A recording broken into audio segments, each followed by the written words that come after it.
नमस्कार साथियों, मैं Surendra Kumar focus next classes के ऑनलाइन लर्निंग प्लेटफॉर्म पे आप सभी का हार्दिक स्वागत करता हूं और आशा करता हूं आप सब लोग खुश होंगे, स्वस्थ होंगे और अपनी लाइफ में अच्छा कर रहे होंगे। तो आज इस वीडियो के माध्यम से हम बात करने वाले हैं ओटीआर के बारे में कि ओटीआर क्या है, क्या ओटीआर अनिवार्य है, ओटीआर कैसे करते हैं, क्या इसमें करेक्शन संभव है, इसकी लास्ट डेट क्या है, इसकी कोई फीस जाती है, इसको किया कैसे जाता है, इन सभी प्रश्नों के बारे में आज इस वीडियो में चर्चा करेंगे। साथ ही साथ ओटीआर को करके भी आपको दिखाएंगे, स्टेप बाय स्टेप ओटीआर कैसे करते हैं वो भी मैं आपको दिखाऊंगा। और इससे संबंधित कुछ और सवाल और जवाब जो है उसके बारे में हम बाद में बात करेंगे। सबसे पहले हम देखते हैं ओटीआर का जो नोटिस आया हुआ है वेबसाइट पर उसको।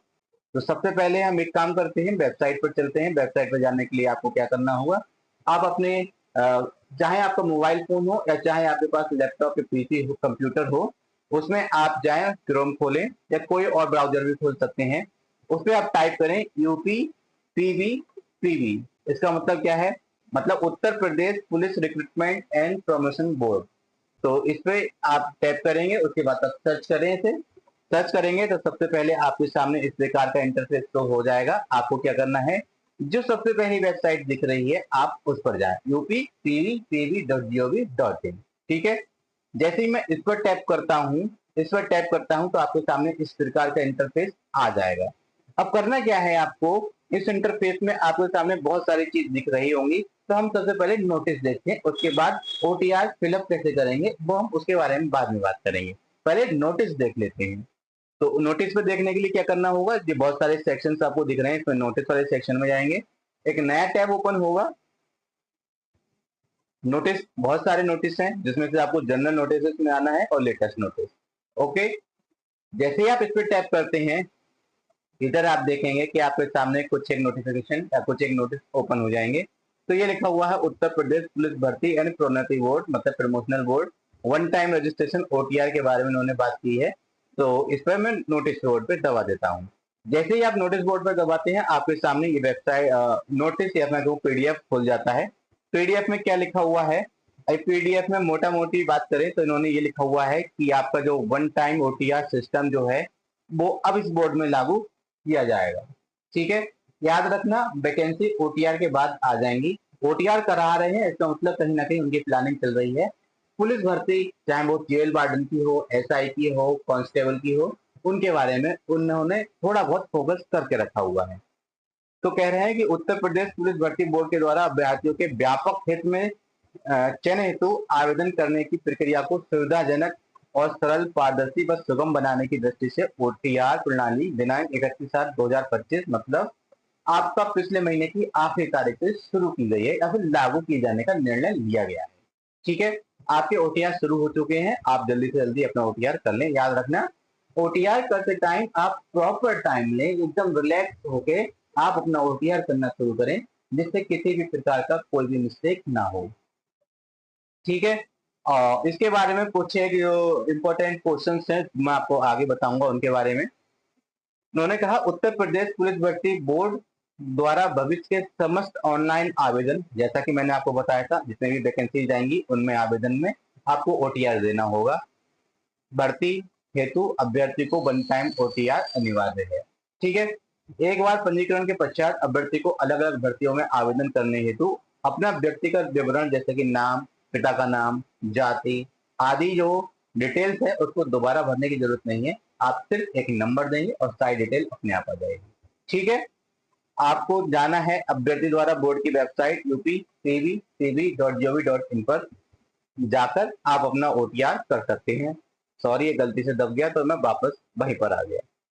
ठीक है, चलिए, नोटिस में जितना इंपॉर्टेंट था वो मैंने मोस्टली आपको बता ही दिया। अब इम्पोर्टेंट ये है, क्या ओटीआर जरूरी है? हाँ जी, ओटीआर जरूरी है, क्योंकि इससे एक फायदा रहता है कि आपको बार बार अपनी इंफॉर्मेशन, अपनी पर्सनल डिटेल फिलअप करते टाइम मिस्टेक हो जाती है, उस मिस्टेक से बचा जाए। एक बार तसल्ली से आप अपना ओटीआर कर लें, फिर उसके बाद एक नंबर जारी हो जाएगा, उस नंबर को हर एक आवेदन में आप पुट कर दें तो सारी डिटेल आपकी अपने आप आ जाएगी। मतलब एक बार आप श्योर हो जाएं कि मेरी सारी डिटेल सही है, उसके बाद किसी भी फॉर्म में गलती होने की कोई गुंजाइश नहीं रहेगी। इस पर्पज से आपका ओटीआर किया जाता है। अब ओटीआर की डेट क्या होती है, लास्ट डेट। फिलहाल अगर मैं यूपीपीएससी और अदर यूपीएससी जैसी वेबसाइट या आयोग की बात करूं तो उनकी कोई डेडलाइन नहीं है, मतलब पूरे साल भर ओटीआर होते रहते हैं। अब इनका क्या है, 31 जुलाई 2025 से इनकी स्टार्टिंग हुई है, तो इन्होंने अभी एंड डेडलाइन की कोई बात नहीं की है, स्टार्टिंग की हमें पता है कि 31 जुलाई 2025 से इनके ओटीआर स्टार्ट हो चुके हैं, ठीक है ना। अब ओटीआर कैसे करते हैं वो मैं आपको अभी करके दिखाऊंगा। याद रखना, चाहे आपका प्रमोशन हो, चाहे आपका जेल वार्डन की हो, दरोगा, एसआई या कांस्टेबल, कोई भी भर्ती हो, सब में ओटीआर अनिवार्य रहेगा। अगर आप उत्तर प्रदेश पुलिस भर्ती बोर्ड जो है उसमें अगर अप्लाई करेंगे तो, ठीक। अब ओटीआर कैसे करेंगे उसके लिए मैं आपको बता देता हूँ। सबसे पहले जो वेबसाइट हमने ओपन की थी, क्रोम पे जाए, यूपी पीवी पीवी टाइप करके खोलें, पहली वेबसाइट आएगी upppv.gov.in, ठीक है। जब आप इसको खोल लेते हैं इस टाइप का इंटरफेस आपके सामने आएगा और ये लेटेस्ट नोटिस करके ये चल रहा होगा, ठीक है ना। आप उस पर टैप कर दें। जैसे ही आप टैप करेंगे आपके सामने एक नया इंटरफेस आ जाएगा और आप अप्लाई करने के लिए पेज पर पहुंच जाएंगे। और इम्पोर्टेंट निर्देश हैं या फिर मैं कहूँ महत्वपूर्ण निर्देश आपको जो दिए गए हैं, एक बार उनको ध्यान में रखते हुए इनको पढ़ना जरूर है, इम्पोर्टेंट है। उन्होंने कहा कि प्रत्येक आवेदक को एक यूनिक ईमेल आईडी, मतलब एक वर्किंग ईमेल आईडी हो और एक वर्किंग मोबाइल नंबर हो, के साथ पंजीकरण करना होगा, जो परीक्षा प्रक्रिया के दौरान अपरिवर्तनीय होगा। इंपॉर्टेंट क्या है, अगर आपने ओटीआर में जो मेल आईडी दी है, जो फोन नंबर दिया है, आप अगर चाहें तो जब वैकेंसी आएंगी, विज्ञप्ति आएंगी, उसमें अप्लाई करने के दौरान चेंज कर दो, तो भाई नहीं। एक बार आपने ओटीआर में जो मेल आईडी दे दी, आपने जो फोन नंबर दे दिया, उसमें बदलाव संभव नहीं है। याद रखना, ये इंपॉर्टेंट पॉइंट्स होते हैं। अभी मैंने एलटी ग्रेड का ओटीआर करके दिखाया था, उसमें लोगों के बहुत सारे कमेंट्स आए थे कि ये चेंज कर सकते हैं क्या सर, वो चेंज कर सकते हैं क्या सर। तो एक बार आप गलती ना करें, सुन लें अच्छे से। आपका मेल आईडी चाहे ओटीआर में हो और चाहे जब आप विज्ञप्ति का फॉर्म भरे तब चेंज नहीं हो सकती। आपका मोबाइल नंबर चेंज नहीं हो सकता। तो ये दोनों डिटेल आप बहुत ही ज्यादा ध्यान से भरें, ठीक है। आवेदक अपनी पंजीकरण प्रक्रिया को आधार, अब ये वेरिफिकेशन की बात हुई कि आपने जो पर्सनल डिटेल दी है उसका वेरिफिकेशन आप कैसे करवाना चाहते हैं। आधार के माध्यम से संभव है, डिजी लॉकर के माध्यम से संभव है, ड्राइविंग लाइसेंस, पैन कार्ड या पासपोर्ट, ठीक है। तो आपको मैं देखूं 1 2 3 4 5 5 ऑप्शन दिए गए हैं कि आप अपनी डिटेल्स को, जो पर्सनल डिटेल है, उसको किसी एक के माध्यम से वेरीफाई करें। और वेरिफिकेशन कंपलसरी है। आप सोचें कि हम आधार नहीं देंगे, हम पासपोर्ट नहीं देंगे, पैन कार्ड नहीं देंगे या ड्राइविंग लाइसेंस या डिजी लॉकर की डिटेल नहीं देंगे, तो आपका ओटीआर नहीं होगा। आपको कोई एक ना एक डिटेल तो देना पड़ेगी ही, ठीक है। आई होप इतनी बात आपको क्लियर हुई हो। और एजुकेशन क्वालिफिकेशन को लेके बहुत सारे लोग सवाल पूछते हैं कि सर हमने बीएड की डिटेल नहीं भरी। अभी मैंने ओटीआर का कराया था, एलटी रेट ओटीआर, तो उसमें कि हमने बीएड की डिटेल नहीं भरी, ग्रेजुएशन की नहीं भरी। एक्चुअली ग्रेजुएशन और बी या फिर 12 की या किसी और एजुकेशन क्वालिफिकेशन की डिटेल तो पूछी ही नहीं गई थी। इन्होंने क्या पूछा है, इन्होंने कहा केवल मैट्रिकुलेशन मतलब हाई स्कूल का प्रमाण पत्र में जो डिटेल है वही आपसे मांगी जाएगी, उतनी ही डिटेल आप दीजिएगा और वही आपकी जीवन भर वैलिड रहती है। क्यों? क्योंकि हाई स्कूल की मार्कशीट में जो name, father name, mother name, DOB होती है वो ऑफिशियल होती है। आगे के जितने भी ऑफिशियल आपके जो भी चीजें होती हैं उसमें उसको माना जाता है। चाहे वो आपका आधार हो, चाहे आपका पैन कार्ड हो, चाहे आपका कोई भर्ती बोर्ड हो, तो वहां पर हाई स्कूल तो उसी के आधार पर वेरीफाई किया जाता है। पंजीकरण प्रक्रिया के दौरान अंकित आवेदक का नाम, लिंग और जन्म तिथि और मैट्रिकुलेशन हाई स्कूल प्रमाण पत्र में दी गई जानकारी से पूर्णतः मेल खाना चाहिए। जैसा कि मैंने आपको बताया था, हाई स्कूल की डिटेल बहुत ज्यादा इंपॉर्टेंट होती है। यदि डिजी लॉकर से मैट्रिकुलेशन हाई स्कूल विवरण प्राप्त नहीं हो पाते तो आवेदक अपने विवरण स्वयं दर्ज कर सकते हैं। अब ये किन के लिए है? मान लीजिए कुछ लोग ऐसे थे, अगर मैं कहूं, जिनकी मार्कशीट पहले डिजी लॉकर पे नहीं मिला करती थी। अब एक चीज बताइए, डिजी लॉकर पे आपकी हाई स्कूल की मार्कशीट अवेलेबल ही नहीं है, तो उत्तर प्रदेश पुलिस भर्ती बोर्ड को अगर मैं अपनी डिजी लॉकर डिटेल दे भी दूं तो वो कौन सी वेरीफाई कर लेंगे? तो इस केस में वेरिफिकेशन संभव नहीं है। डिजी लॉकर का यूज सिर्फ वही लोग करें जिनकी 10th की मार्कशीट डिजी लॉकर पर अवेलेबल है। ठीक है, मैं रिपीट करता हूँ, डिजी लॉकर के माध्यम से सिर्फ वही करें जिनकी 10th की मार्कशीट, बाकी की आगे की मार्कशीट जो है डिजी लॉकर पर अवेलेबल है या बुक निकाल सकते हैं। ठीक, लगभग 2005 या 2007 से पहले के लोग जो हैं या 2010 से पहले के लोग हैं वो डिजी लॉकर का इस्तेमाल ना करें। जिन्होंने हाई स्कूल 2010 या उससे पहले किया है उनकी मार्कशीट पहले डिजी लॉकर पर नहीं आया करती थी। आई होप आपको महत्वपूर्ण निर्देश पता चल चुके होंगे। ओके पर टैप करते हैं, उसके बाद आप देख पा रहे होंगे इतना सब कुछ है। यहाँ पे लिखा हुआ है फॉर ऑलरेडी रजिस्टर्ड यूजर। जब आप एक बार रजिस्ट्रेशन कर लेंगे तो उसके बाद लॉगिन करने में आपको इससे कर लेंगे। सबसे पहले हमें रजिस्ट्रेशन करना है तो हम रजिस्ट्रेशन पर टैप करते हैं, रजिस्टर हियर। उसके बाद आपके सामने आता है कि एक आप वैलिड ईमेल आईडी और एक वैलिड मोबाइल नंबर दें। ठीक है, तो मैं इसमें अपनी एक वैलिड ईमेल आईडी और वैलिड मोबाइल नंबर फिलअप कर देता हूँ। उसके बाद उस पर ओटीपी जनरेट कर लेता हूँ। ठीक है, तो थोड़ी पर्सनल डिटेल है, इस वजह से मैं आपको उसको नहीं करूंगा, मैं उसको हाइड कर देता हूँ। ठीक है, तो मैंने अपनी थोड़ी डिटेल को हाइड कर दिया है आपके सामने। मैं ओटीपी जनरेट करके दिखाऊंगा। ठीक, तो सबसे पहले मैंने अपनी मेल आईडी और मोबाइल नंबर को डाल दिया है। अब मैं जनरेट ओटीपी पे क्लिक कर देता हूँ। तो ये देख रहे हैं आपके ईमेल पते पर ओटीपी भेज दिया गया है। कृपया अपने इनबॉक्स या स्पैम फोल्डर दोनों की जांच करें, आपको वहां पर एक ओटीपी मिल जाएगा। ठीक, ओटीपी को यहाँ पे फिलअप कर देना है। मैं अपनी मेल आईडी चेक करता हूँ। हाँ जी, मेरे पास एक ईमेल आ चुका है। ठीक है, याद रखना अगर कोई व्यक्ति चाहे तो वो इसी समय अपनी जो मेल आईडी है उसको चेंज कर सकता है, बार बार अपनी मेल आईडी को चेंज नहीं कर सकता। तो इसको बहुत अच्छे से फिलअप कीजिएगा। तो मैंने अभी अभी चेक किया कि मेरा जो ओटीपी है वो मेरा स्पैम फोल्डर में निकला। ठीक है, याद रखना किसी में भी हो सकता है, वो आपके इनबॉक्स में भी हो सकता है, आपके स्पैम फोल्डर में भी हो सकता है। मैं अपना ओटीपी इसमें फिलअप कर देता हूँ।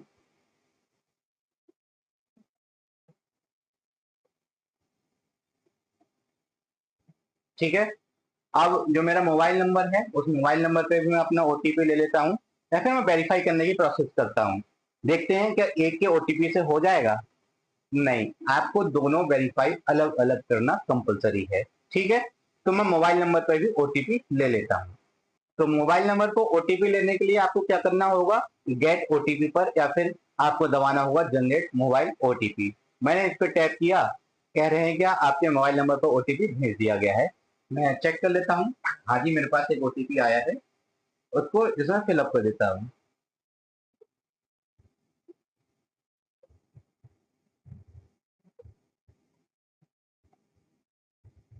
ठीक है, दोनों के ओटीपी डालने के बाद वेरीफाई एंड प्रोसीड पे आप टैप कीजिएगा।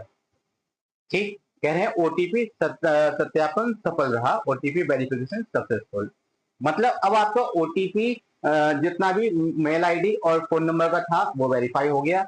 अब वो चेंज नहीं हो सकता, बस इतना आप याद रखिएगा, जो हो गया सो हो गया। सत्यापन के लिए कह रहे हैं जो स्टेप 2 है, तो आप एक बार इसको रीड कर लीजिएगा। सबसे पहले आप मैं क्लिक करता हूँ क्योंकि मैं इसको पहले पढ़ चुका हूँ। और याद रखना जो भी डिटेल आपको इस वीडियो में दिखाई जा रही है उसका पर्पज सिर्फ और सिर्फ एजुकेशन पर्पज के लिए यूज करना है, इससे ज्यादा कुछ नहीं। ठीक है, अब कह रहे हैं वेरिफिकेशन थ्रू आधार से करना है, डिजी लॉकर से करना है आपको, या फिर I am not currently registered with Aadhaar और डिजी लॉकर, तो आप कुछ और दे सकते हैं। ठीक है ना, अगर आपको ये चीजें नहीं देनी है तो आप कुछ और दे सकते हैं, जैसे कि पैन कार्ड है। तो मैं यहाँ पर आपको अपना फॉर्म जो है या वेरिफिकेशन आधार के माध्यम से करना चाह के दिखाना चाहता हूँ। तो मैं यहाँ पे वेरिफिकेशन थ्रू आधार, याद रखना ये सब करने से पहले आप इस पर टिक एक बार जरूर कर दें, तभी आप आगे प्रोसीड कर पाएंगे। तो कह रहे वेरिफिकेशन थ्रू आधार, आजकल आधार तो हर किसी के पास है ही, तो मैं यहाँ पे टैप कर देता हूँ। और जैसे ही टैप करता हूँ तो ये कहते हैं कि आप अपना BID वर्चुअल आइडेंटिफिकेशन डाल दें, आईडी जो है आपकी वो डाल दें, या फिर आप यहाँ पे अपना आधार कार्ड का जो नंबर है आधार नंबर वो डाल दें। उसके बाद जनरेट ओटीपी, ठीक है, इस पे टैप करना है। तो मैं पहले अपना आधार इसमें फिल कर लेता हूँ, उसके बाद आपको दिखाता हूँ। तो मैंने अपने आधार पे ओटीपी लेके उसको ओटीपी को डाल दिया है। आप आधार नंबर डालने का, उसके बाद जनरेट आधार ओटीपी पर टैप करना, जो ओटीपी आएगा वो आप यहाँ पे फिल कर दे, उसके बाद वेरीफाई एंड प्रोसीड। ठीक है, थोड़ा सा लोडिंग लेगा और साफ साफ लिख के आ गया आधार वेरिफिकेशन जो वो सक्सेसफुल हो चुका है। अब बस इतना सेकंड स्टेप पूरा करने के बाद आपको, और जैसे ही आपका आधार या फिर मैं कहूँ वेरिफिकेशन कंप्लीट होगा, वेरिफिकेशन कंप्लीट होने के बाद आपके सामने इस प्रकार का इंटरफेस आएगा। आपके सामने लिखा हुआ है कि आधार वेरिफिकेशन सक्सेसफुल। अब मैंने आधार से किया था तो मेरा आधार से वेरिफिकेशन सक्सेसफुल हो गया।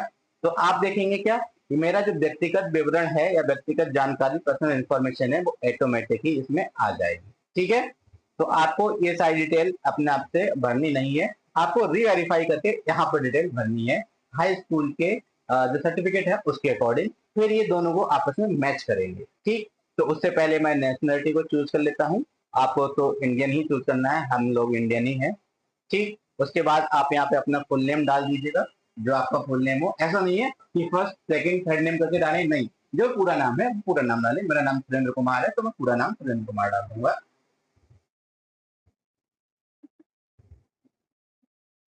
ठीक है, हाई स्कूल जन्म तिथि डालनी है आपको, डेट ऑफ बर्थ जो भी है आपकी, वो फॉर्मेट है DD/MM/YYYY, मतलब डेट 2 वाली हो। अगर किसी की 9 तारीख है तो वो 09 लिखे। अगर कोई जो है 7 में 8 में या 10 से कम कोई से महीने में अगर जिसका जन्म हुआ है तो वो 0 लगा के उसको लिखेगा, और साल पूरा लिखा जाएगा कि 2000 ये या 1900 ये। जैसे मेरा डेट ऑफ बर्थ जो है मैं यहाँ पे लिख दे रहा हूँ, ये सिर्फ डमी है। ठीक है, तो मैं यहाँ पे एक डमी डेट ऑफ बर्थ लिख दे रहा हूँ। उसके बाद यहाँ पे जेंडर चूज करता हूँ, मेल। ठीक, वेरीफाई करना कंपलसरी है, वेरिफिकेशन होगा। यहाँ पे फादर नेम डाल दीजिएगा, मैं ऐसे ही एक फादर नेम डाल देता हूँ।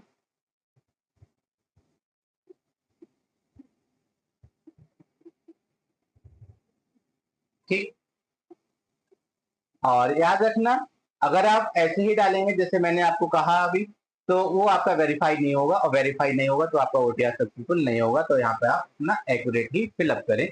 सारा डिटेल फिलअप करने के बाद इस पे प्रोसीड पे आपको टैप करना होगा। मैं यहाँ पे थोड़ी इंफॉर्मेशन पर्सनल है इसलिए उसको हाइड कर देता हूँ। ठीक है ना, तो इसमें मैंने अपनी सारी पर्सनल डिटेल जो जो इसमें मांगी गई है उसको अच्छे से फिलअप कर दिया है। याद रखना, करेक्शन के चांस तो बात की चीज है, यहाँ पे आपका वेरिफिकेशन कंप्लीट होगा। आधार का जो वेरिफिकेशन है वो पहले हो चुका था, अब वेरिफिकेशन आपके जो पर्सनल डिटेल है उसका होगा। तो मैं इस पर प्रोसीड पे टैप करता हूँ। ठीक है, जैसे ही आप प्रोसीड पे टैप करेंगे आपके सामने पासवर्ड बनाने का ऑप्शन आ जाएगा। तो आप एक पासवर्ड बना लीजिएगा, और पासवर्ड आपको अपना बनाना है। पासवर्ड भी थोड़ा सा पर्सनल है इसलिए मैं आपको बना के दिखाता हूँ।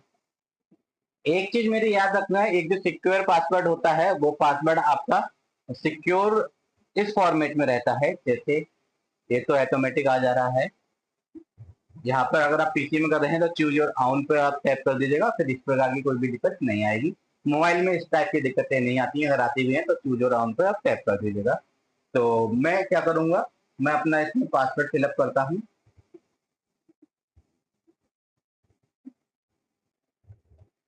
याद रखना, पासवर्ड कुछ इस प्रकार का होना चाहिए, एटलीस्ट एक जो है कैपिटल लेटर में हो, कोई भी अल्फाबेट, और एक स्मॉल लेटर का हो, एक स्पेशल कैरेक्टर जैसे कि @ हो, एक न्यूमेरिक वैल्यू। ठीक है, जैसे मैं लिख सकता हूँ कुमार का के बड़ा बना दिया, कैपिटल KUMAR, फिर 1 2 3 इस टाइप से आपको बनाना है। तो मैं अपना पासवर्ड इसमें फिलअप करके आपको दिखाता हूँ।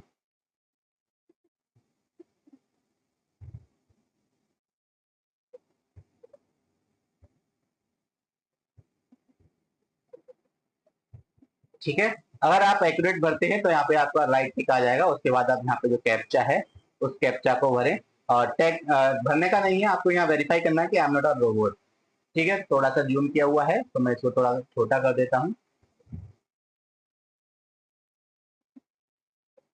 ठीक है, आई एम नॉट अ रोबोट पे आप टैप करने के बाद proceed and preview and create an account. अभी तक आपका अकाउंट क्रिएट नहीं हुआ है। याद रखना, अगर इस स्टेप तक आपका कोई भी इंफॉर्मेशन गलत टाइप हो गई हो, या मेल आईडी या फोन नंबर चेंज करने का मन कर रहा हो, तो प्लीज एक काम करें, आप अपना टैब क्लोज करें और यहाँ से बाहर चले जाएं।